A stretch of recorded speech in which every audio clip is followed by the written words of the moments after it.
Manager mocked black delivery driver, didn't know he owned the whole chain. Marcus Johnson navigated his delivery truck through the busy streets of downtown Atlanta, checking his GPS one more time. The afternoon sun beat down on the vehicle, warming the interior despite the struggling air conditioning.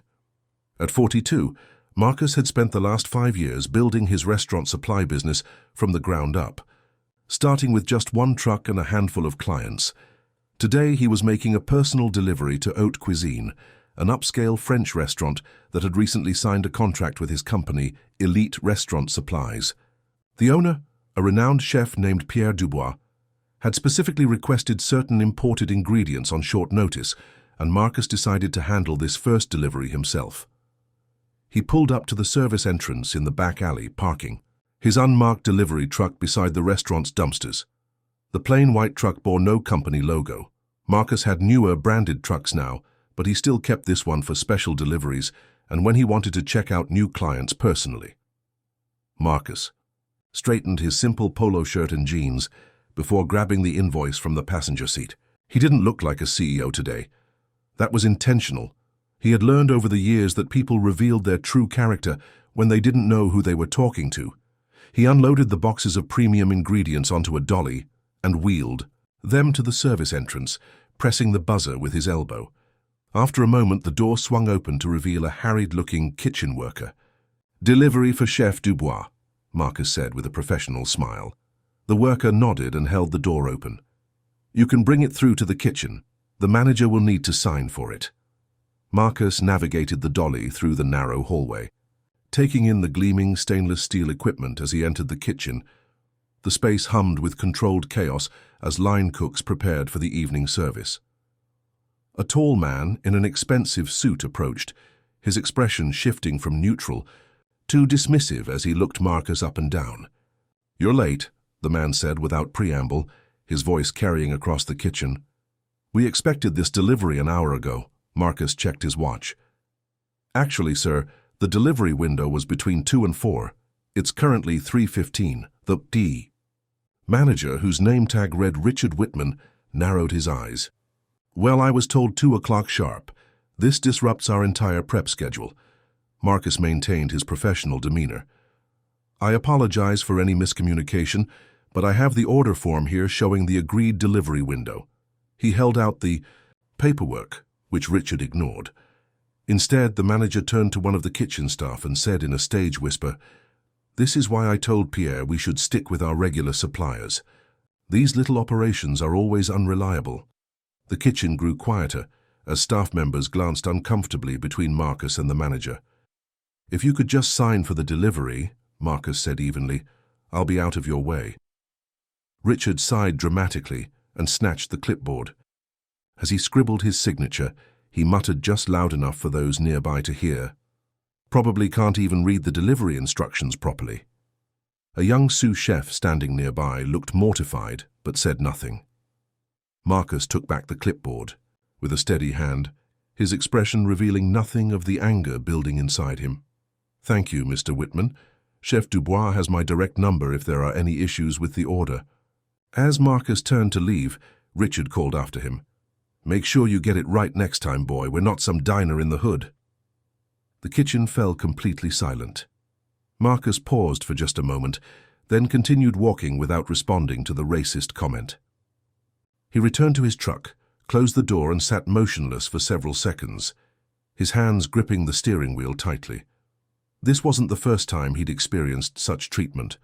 As a black business owner, in an industry dominated by white executives, he'd faced countless microaggressions and outright discrimination. Usually he chose his battles carefully, focusing on building his company rather than confronting every racist encounter.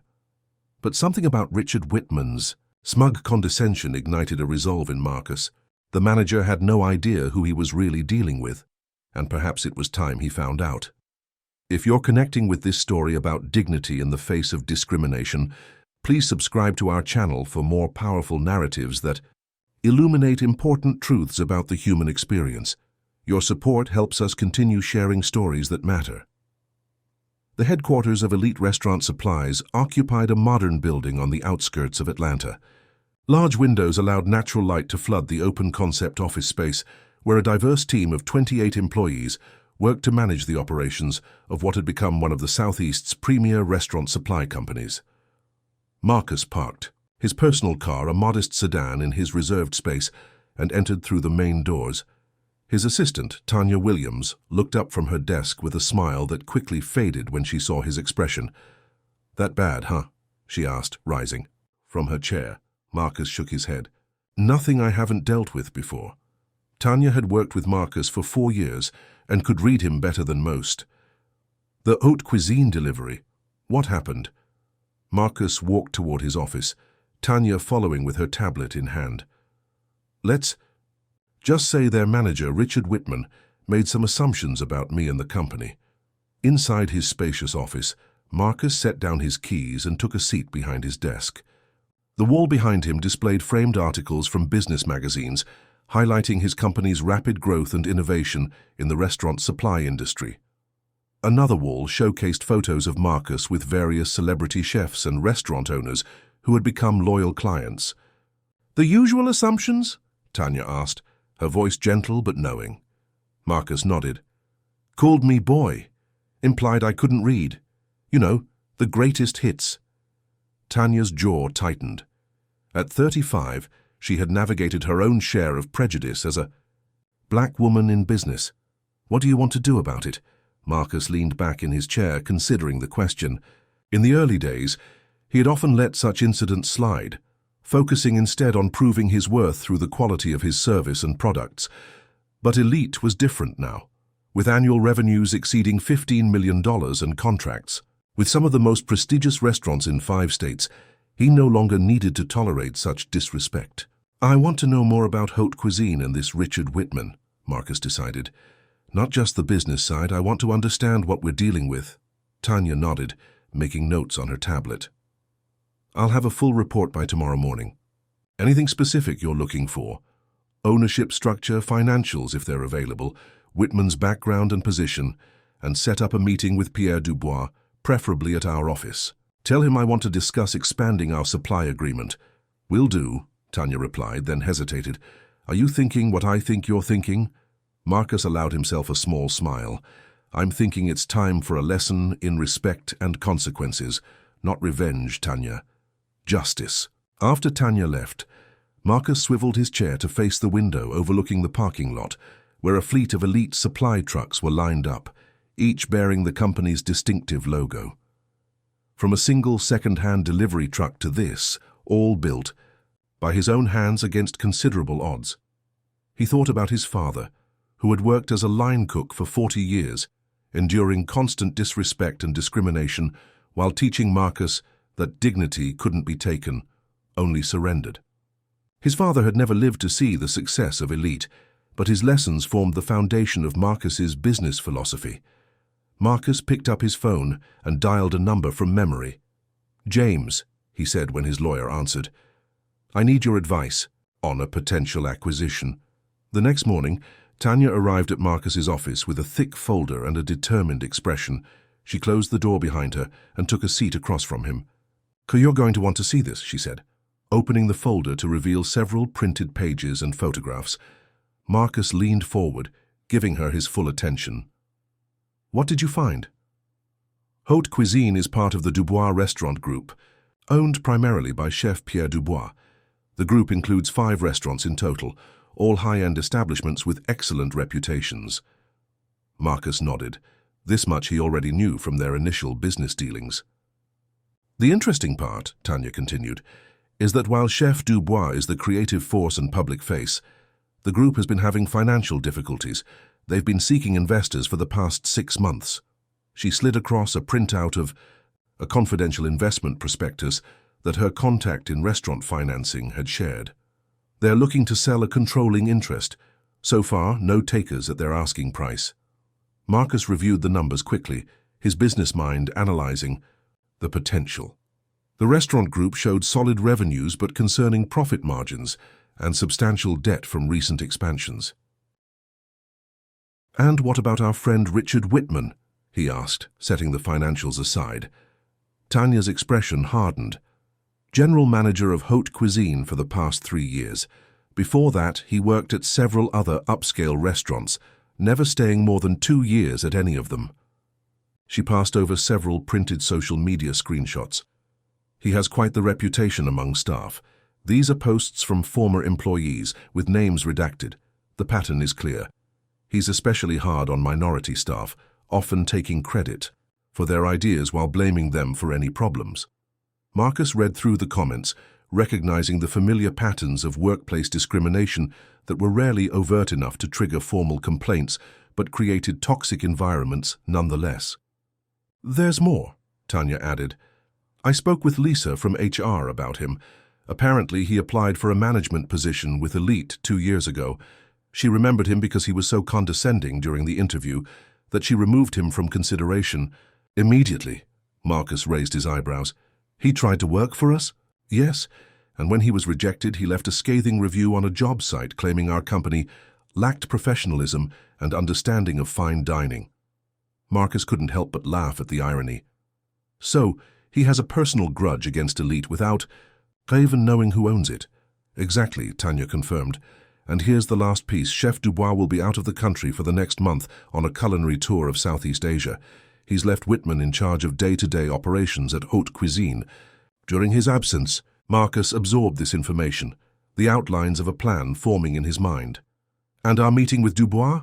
Scheduled for tomorrow at 10, before he leaves. He seemed very interested in discussing an expanded supply agreement." Marcus nodded. Slowly, a decision crystallizing. "Excellent work, Tanya. Now I need you to set up another meeting. This one with James and our financial team. Let's see what it would take to acquire the Dubois restaurant group." Tanya smiled, already one step ahead. "I thought you might say that. The meeting is arranged for this afternoon at 2. As she stood to leave, Marcus added, "And Tanya, let's keep this completely confidential for now. No one outside our executive team needs to know what we're planning." After she left, Marcus turned to his computer to review the Dubois restaurant group's financial statements more thoroughly. What had started as a response to a racist encounter was evolving into a genuine business opportunity. The restaurant group had potential, despite its current challenges. With Elite supply chain efficiencies and management expertise, he could turn the finances around while expanding his company's vertical integration, and if it meant Richard Whitman would soon unknowingly be answering to the very man he had dismissed as an illiterate delivery boy. That was just poetic justice. The conference room at Elite headquarters featured floor-to-ceiling windows overlooking the Atlanta skyline. Marcus had deliberately chosen this room for his meeting with Pierre Dubois, wanting to subtly communicate the success and professionalism of his company. Pierre Dubois arrived precisely at 10 o'clock, a slender man in his 50s with salt and pepper hair and the confident bearing of someone accustomed to being the most important person in any kitchen. He was accompanied by a young woman who introduced herself as Gabrielle Fontaine, his financial advisor. Marcus greeted them warmly, dressed in an impeccably tailored suit that was worlds away from the casual delivery attire he had worn at their previous encounter. "Chef Dubois, thank you for making time before your trip. I'm Marcus Johnson, CEO of Elite Restaurant Supplies." If Pierre was surprised to discover that Elite was owned by a black man, he hid it well. "The pleasure is mine, Mr. Johnson. Your company came highly recommended, and our first order was impressive in quality." They settled around the conference table, where Tanya had arranged a spread of pastries and coffee. Marcus noted that Gabriel was keeping a careful eye on him, likely assessing whether he could be a potential investor for their struggling restaurant group. "I understand you're interested in expanding our supply agreement," Pierre began after. They exchanged pleasantries. Marcus nodded. "Elite currently provides specialty ingredients to your flagship restaurant. I believe we could offer similar quality and better pricing across all 5 of your establishments." He slid a proposal across the table that Tanya had prepared. "This outlines a comprehensive supply plan that would cover approximately 70% of your ingredient needs, from produce to imported specialties. We estimate it would reduce your overall food costs by 12 to 15%, while maintaining or improving quality." Gabrielle picked up the proposal, her eyes widening slightly as she scanned the numbers. "These terms are very competitive." "They are, Marcus agreed. "We value long-term relationships over short-term profits." Pierre seemed impressed but cautious. "Your company is relatively new to the scene, Mr. Johnson. How can you guarantee consistent supply at these prices?" Marcus had anticipated this question. "Elite may have only been operating under this name for 5 years, but I've been in the restaurant supply business for over 15. We've built reliable networks with producers, both locally and internationally.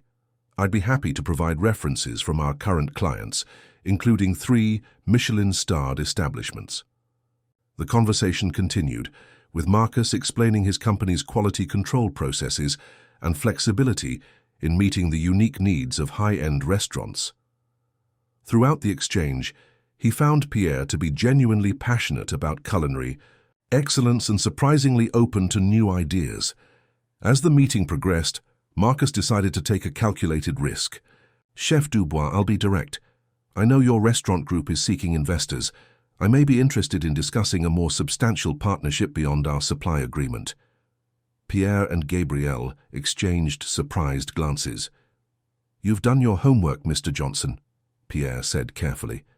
"Yes, we are looking for strategic investment to support our expansion plans." Marcus leaned forward slightly. "I believe there could be significant synergies between our operations. Elite has the supply chain expertise and financial stability that could complement your culinary vision and established brand." Gabrielle interjected.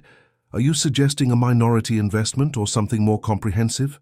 "I'm open to discussing various structures," Marcus replied, "including a majority acquisition if the terms were right for both parties." Pierre's expression revealed a mix of interest and concern. "My priority would be maintaining the culinary integrity of our restaurants. I'm not interested in becoming just another corporate chain." Marcus nodded understanding.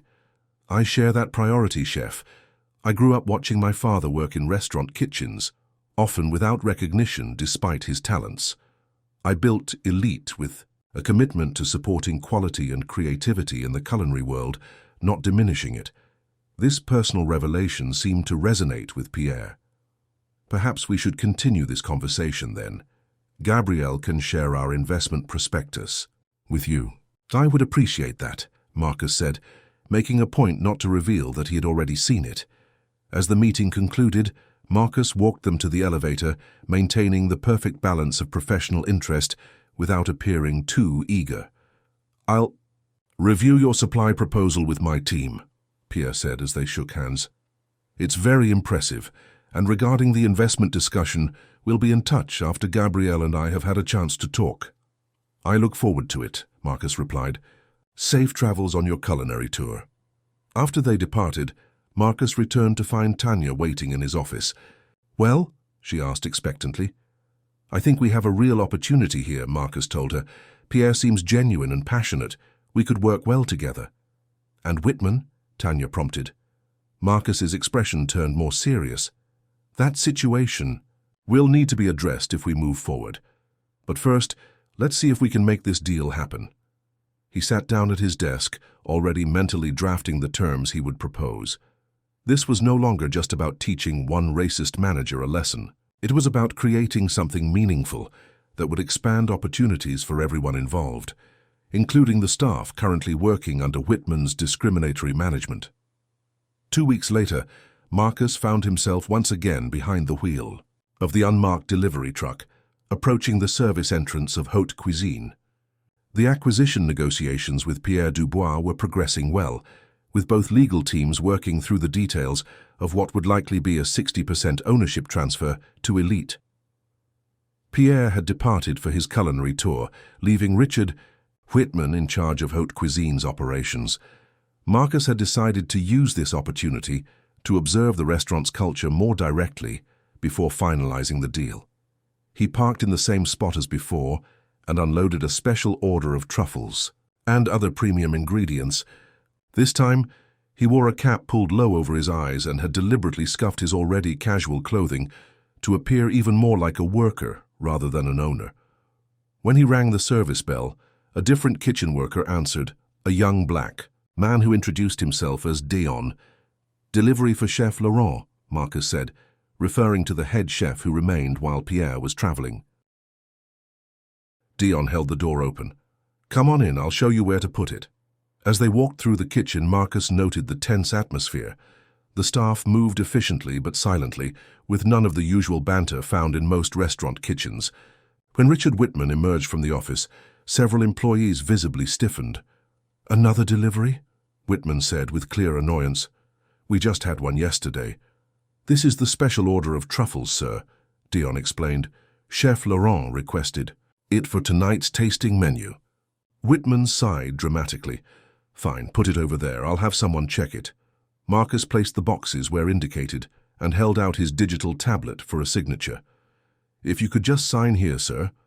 Whitman barely glanced at Marcus before scribbling his signature.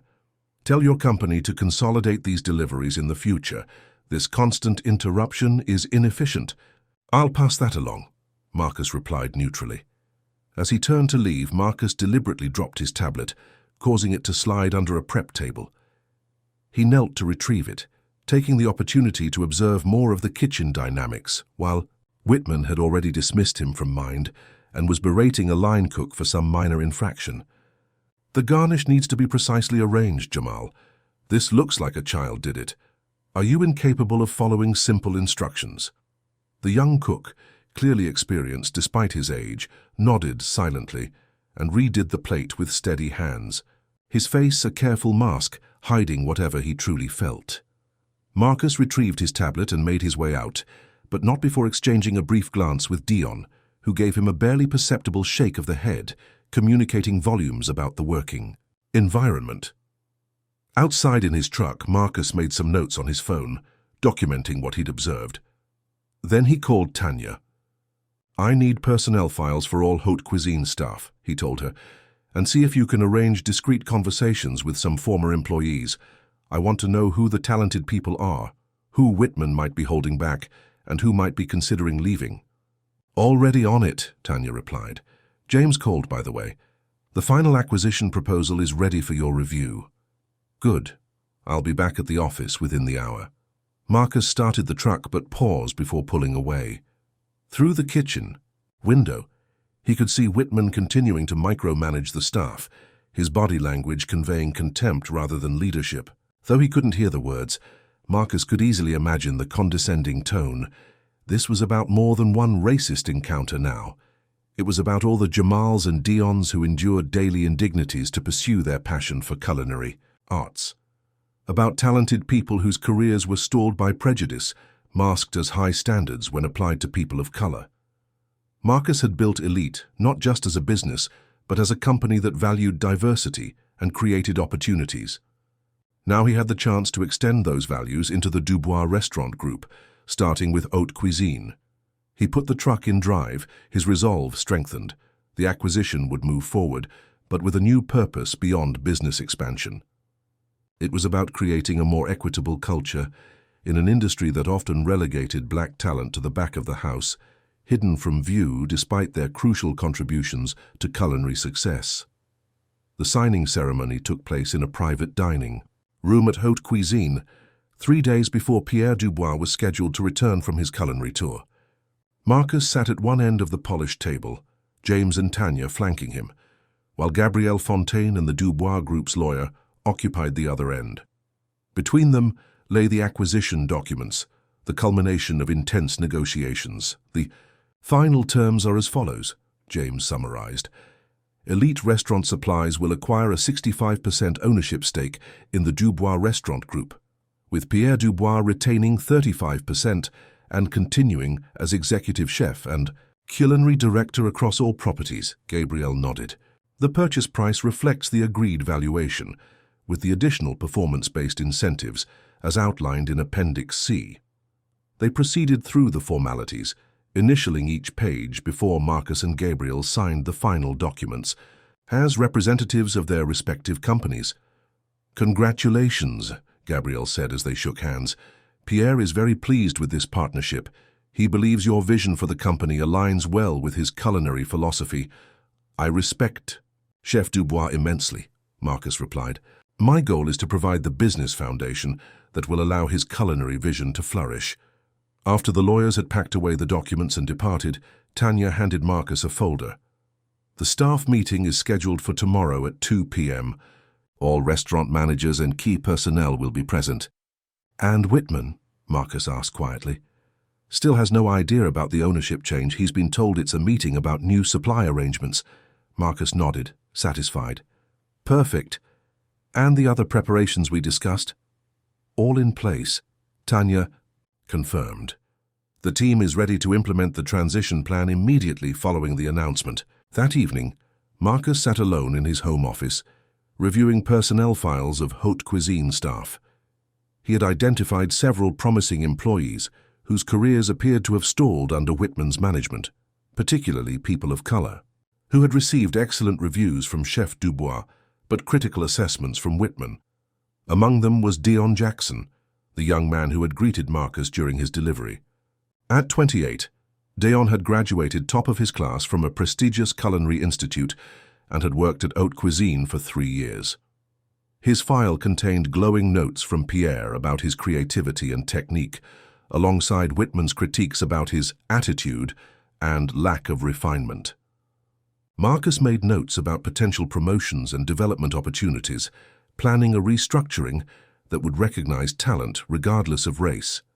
This was the part of business he found most rewarding, identifying potential and creating paths for growth.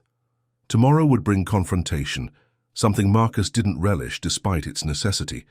But beyond that lay the opportunity to transform the culture of an established restaurant group, to demonstrate that excellence and equity could coexist and even enhance each other. He closed the files and gazed out his window at the Atlanta skyline, thinking about his father and the opportunities he never had. This acquisition was in many ways a tribute to him and countless others whose talents had been overlooked or undervalued because of the color of their skin. Change was coming to haute cuisine, and Richard Whitman had no idea he had set it in motion with a single racist comment to the wrong delivery driver. The staff of haute cuisine gathered in the main dining room at precisely 2 o'clock. Tables had been pushed together to form a conference setup with Richard Whitman positioned prominently at the head, exuding an air of self-importance as he checked his watch repeatedly. "Let's get started," he announced. "We have a restaurant to prepare for dinner service. Apparently Elite Supplies wants to discuss new delivery arrangements. Their representative should be here momentarily." The staff members, including chefs, servers and kitchen workers, sat in uncomfortable silence. Many had heard rumors about changes coming to the restaurant group, but had received no official information. At 2:05, the main doors opened. Marcus entered, dressed in an immaculate suit, followed by Tanya and 2 other members of his executive team. Several of the kitchen staff recognized him from his deliveries, their eyes widening in surprise. Whitman rose, extending his hand with a practiced smile that didn't reach his eyes. "You must be from Elite.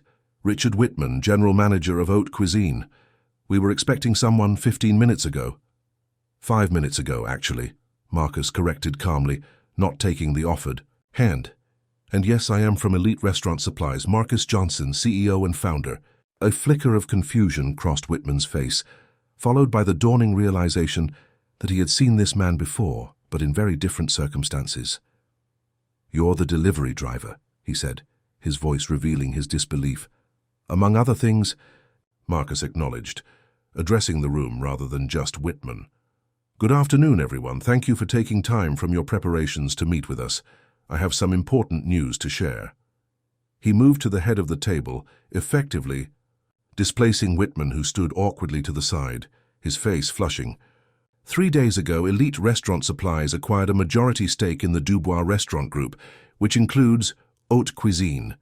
This partnership has the full support of Chef Dubois, who will continue to lead the culinary direction of all 5 restaurants in the group. Murmurs spread through the staff as they processed this unexpected announcement. "What does this mean for us?" asked one of the servers. "For most of you, it means new opportunities," Marcus explained. "We believe in recognizing talent and creating paths for growth. In the coming weeks, we'll be implementing several changes designed to improve both the guest experience and your experience as employees." He turned slightly to include Whitman in his gaze. These changes will include a comprehensive review of management practices and personnel assignments to ensure they align with our company values of respect, excellence, and inclusivity. The implications weren't lost on anyone in the room. Several staff members exchanged knowing glances. "I don't understand," Whitman interjected, struggling to maintain his composure. "Where is Chef Dubois? Why wasn't I informed about this acquisition, Chef?" "Dubois is still on his culinary tour, as you know," Marcus replied evenly. "He'll return in 3 days and will address the staff then. As for why you weren't informed earlier, that decision was made at the ownership level." Tanya stepped forward, distributing folders to each staff member. "These packets contain information about our company, our benefits program, and our professional development opportunities.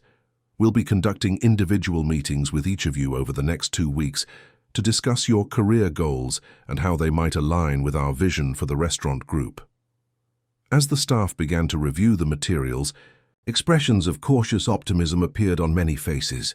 The benefits package was substantially better than their current one, and the development opportunities represented possibilities that many had assumed were closed to them.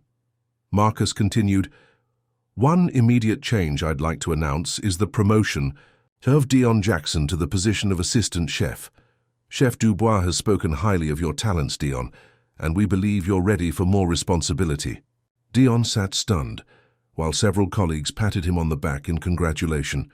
"Wait just a minute," Whitman protested, his voice rising. "You can't just come in here and start rearranging my staff without consultation. I'm the general manager. I know these people's capabilities better than anyone." Marcus turned to face him directly, his voice remaining calm but taking on an edge of steel. "Mr. Whitman, I think we should continue this particular conversation in private. Would you join me in the office, please?" The room fell silent as Marcus and Whitman exited to the manager's office, followed by Tanya. Once inside with the door closed, Marcus wasted no time. "Mr. Whitman, I believe you once referred to me as boy and questioned my literacy. You suggested I might be from the hood." Whitman paled. There must be some misunderstanding. I would never—" "We both know exactly what happened," Marcus cut him off. "But this isn't about personal revenge. It's about creating a workplace where talent is recognized regardless of race, where respect is fundamental, and where leadership means lifting people up rather than pushing them down." He placed a folder on the desk between them. "This is a separation agreement. It offers 2 months severance pay in exchange for your immediate resignation." Whitman stared at the folder, then back at Marcus, anger replacing his initial shock. "You set me up. You deliberately came in here looking like a delivery man to trick me." "No, Mr. Whitman. I came in here as exactly what I was, the owner of a company making a delivery to a client. You showed me who you were without any trickery required." "You won't get away with this," Whitman blustered. "Pierre won't stand for that. We have a relationship built on years of trust." "Chef Dubois is fully aware of the management changes being implemented," Tanya interjected calmly. "In fact, he provided some of the most compelling evidence regarding your leadership deficiencies, particularly concerning staff of color." Whitman's face cycled through various emotions before settling into a cold glare. "So this is about race. Then you're firing me because I'm white." Marcus shook his head. "No, Mr. Whitman. I'm replacing you because you're ineffective and because your biases have prevented this restaurant from reaching its full potential. Your race has nothing to do with it. Your actions, however, have everything to do with it." Gestured to the agreement. "You have until the end of the day to decide. Either way, your access to the restaurant systems will be revoked at 5 p.m., and Lauren Chen from our HR department will be taking over management duties temporarily." Whitman looked as though he wanted to argue further, but something in Marcus's steady gaze stopped him. Without another word, he grabbed the folder and stormed out of the office, nearly colliding with Lauren in the hallway. Marcus watched him go, feeling no triumph, only a quiet certainty that he was doing what was necessary to create the kind of workplace his father had deserved but never experienced. 3 months after the acquisition, haute cuisine buzzed with a new energy. The dining room was full, with a more diverse clientele than ever before enjoying Chef Dubois' classic French cuisine, alongside innovative new dishes created in collaboration with Dion Jackson, now formally recognized as sous chef. Marcus sat at a corner table with Pierre Dubois, sharing a bottle of wine as they reviewed the quarter's performance figures. Profits up 18%, Pierre noted with satisfaction. And the staff turnover rate has dropped dramatically. Quality and respect make a difference, Marcus replied. People do their best work when they feel valued. Pierre nodded thoughtfully. I must admit I had reservations about bringing in a corporate partner, but you've honored your promise to maintain our culinary integrity while improving the business. Fundamentals. And you've embraced the cultural changes we've implemented, Marcus acknowledged. Not every chef of your stature would be so open to examining long-standing practices. Their conversation was interrupted, as Lauren Chen, now permanently installed as general manager, approached with a young black woman in tow. Chef Dubois, Mr. Johnson, this is Aisha Reynolds, the culinary student we're sponsoring through the new Elite Opportunities program. She'll be starting her apprenticeship next week. Marcus stood to shake Aisha's hand. Welcome to the team, Aisha. We're excited to have you join us. Thank you, sir, she replied, her nervousness evident but underlaid with determination. This opportunity means everything to me.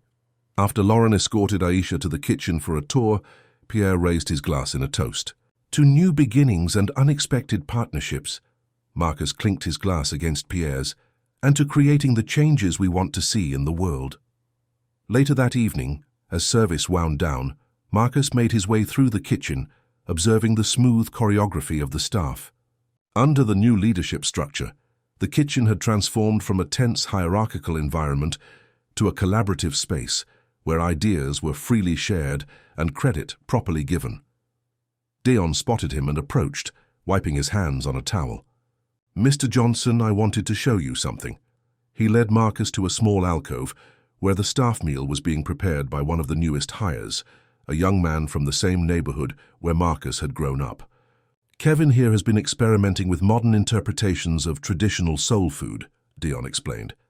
Chef Dubois and I think there's potential for a special dinner series showcasing the African roots of American cuisine, with Kevin taking a leading role. Marcus watched as Kevin plated a sophisticated version of his grandmother's rice and beans, his hands moving with the confidence of someone who had found his calling. That's exactly the kind of initiative I was hoping to see, Marcus told Dion. Cultural exchange that respects origins and celebrates innovation. As he prepared to leave, Marcus paused at the service entrance, the same door where he had first encountered Whitman's racism. The memory no longer carried the sting it once had. Instead, it served as a reminder of how a moment of discrimination had ultimately led to positive transformation, not just for him, but for dozens of employees and thousands of future diners. He had learned long ago that success was the best response to racism, but now he understood that using that success to create opportunities for others was even more powerful. His father had taught him to maintain his dignity in the face of prejudice. Now he was teaching others how to build systems where dignity was a given, not something that had to be defended. Outside, a young delivery driver was unloading supplies from a truck bearing the Elite logo. Marcus approached him with a smile. Need. Fair hand with that, he offered. The driver looked surprised. No, sir, I've got it. I'm Marcus Johnson, he said, extending his hand. Recognition dawned on the driver's face. The